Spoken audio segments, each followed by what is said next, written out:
Good evening, guys. We're back again. Just got home from work. We're going to get ready to work the night away. But many of you probably noticed in the course of setting top plates that I have one section of floor joists that aren't in yet. Reason being is I've got to frame out the stairwell there. Not a major thing for me to do. I just have to run a 5x8 going perpendicular to the way the floor joists are, and then 5x8s running parallel with the existing joist. Now, some of you are probably going to wonder, how are you doing that and why are they so small with a 5x8, which is really not that small, but for my total load on the floor, for the live load, dead load, they are too small as far as running one across to support other 5x8s. But what we're going to end up doing with this stairwell is I'm going to be framing a wall. I'm going to be enclosing the staircase going up to the second floor. The second floor is going to be the main shop of this building. I'm setting it up to cut timber frames on there. Downstairs, for those of you new to the channel, the first floor of this barn is going to be set up for welding, tractor work, and all my blacksmithing stuff. I like blacksmithing too, so in the future you guys can look forward to some of that. But I want to set up my forge and everything down here in the first floor.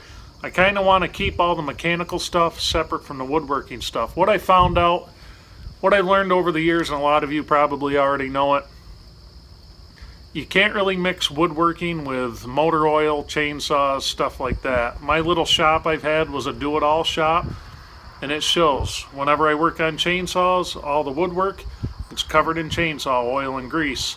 And whenever I'm doing the woodwork and all the chainsaw stuff and all the small engine stuff gets covered in sawdust, so you get it through everything.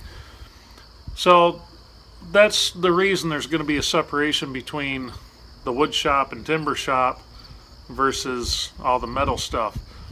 I'm going to be setting this up on the second floor with hoists and everything else. We're going to do it a lot different than the chain falls and all that when we're set up, but I'm going to be setting up so that we can get timbers up onto the second floor to work with them.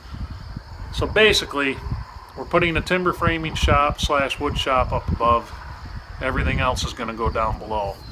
On the far end of the barn overlooking the field in the St. Lawrence River, I'm going to have a small office in the corner, and my wife gets a section to herself, because that was a deal. A baby and a section of this thing for her, and then I could build this thing. What do? Small price to pay, right? But anyhow, hope you guys enjoy it. Stay tuned. We're going to frame across that last section so I can put that final top plate on that side, and it should be a good one tonight. So I'll see you guys on the other side.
Alright, so it's kind of a, this one tonight wasn't so much to show you much of what we're doing because we didn't get a lot accomplished tonight. We did get that one piece up, it didn't take too long. I did get a bunch cleaned up earlier tonight, but anyway, the big reason for this one tonight, and I'll try to keep it brief. Getting a lot of questions in the comments section. I'm thinking maybe it's time for another Q&A video. If you guys would like that, let me know. We'll do the same thing we did last time. We'll gather up questions for a couple weeks, and then we'll have an answer video. But we'll try to throw some other work in there too, so it's just not me sitting here talking at the camera, because people like to see different things. But so anyhow, if you guys have any questions about the progress so far, what the timeline is for this thing, any of the joints that I've used in here, any of that stuff, feel free to ask. Throw them in the comments. So you can either throw them in the comments, you can look me up on Facebook. I'll put the link at the end of the video. You can look me up on Instagram.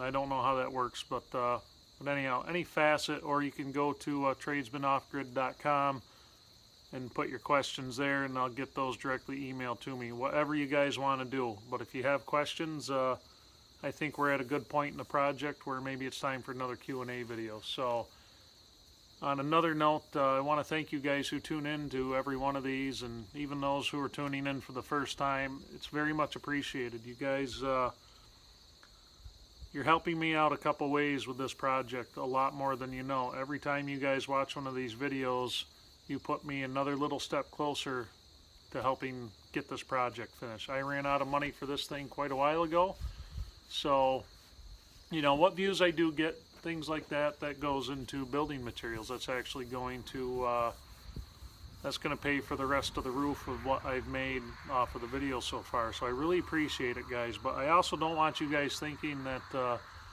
money is the main purpose of this channel, because it is not. If I make a little extra, that's great. I don't care about that though. You know, it's nice and it's a big help with the project, but I want to share the information. I like getting the conversation going. I like that there's a lot of you guys who haven't done this before, like me, who are chiming in, asking questions. You guys ask great questions. It's a good thing, but you guys are encouraging me a lot to help keep going on this, and that's a big deal for me, because that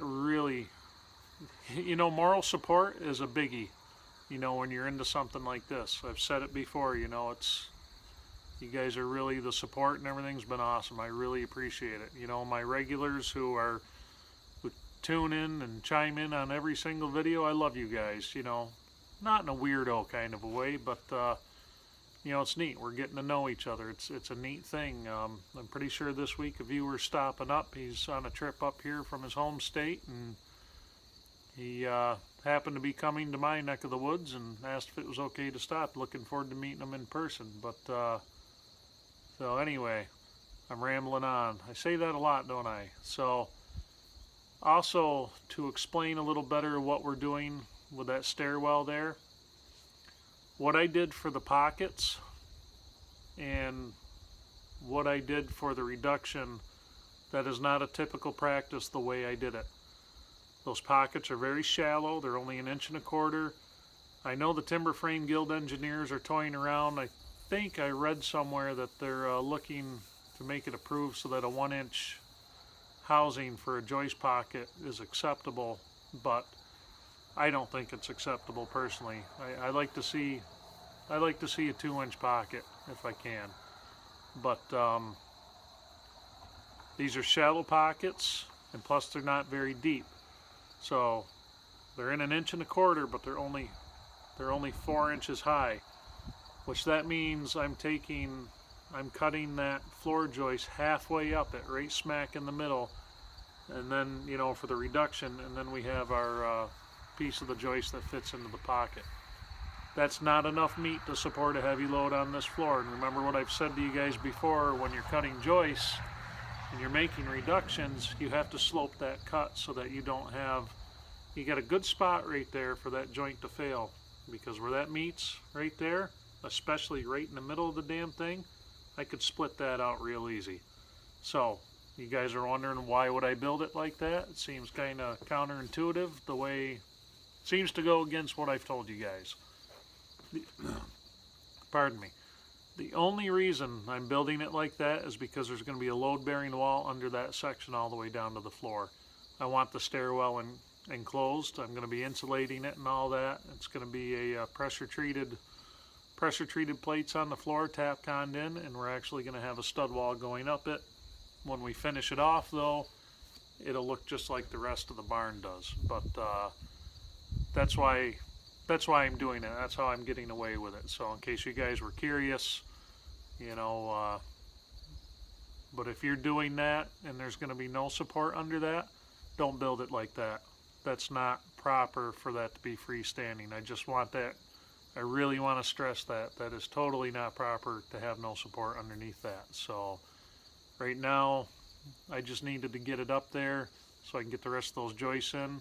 I can floor it, and then I can put the, I can get that top plate on. But before I put that section of the floor into regular use, I have to build that stud wall. So just an FYI of why I did it and why it's like that. But anyway, guys, I appreciate you watching as always. I'll see you on the next one, and remember, if you guys have questions, we will try to do the answer video.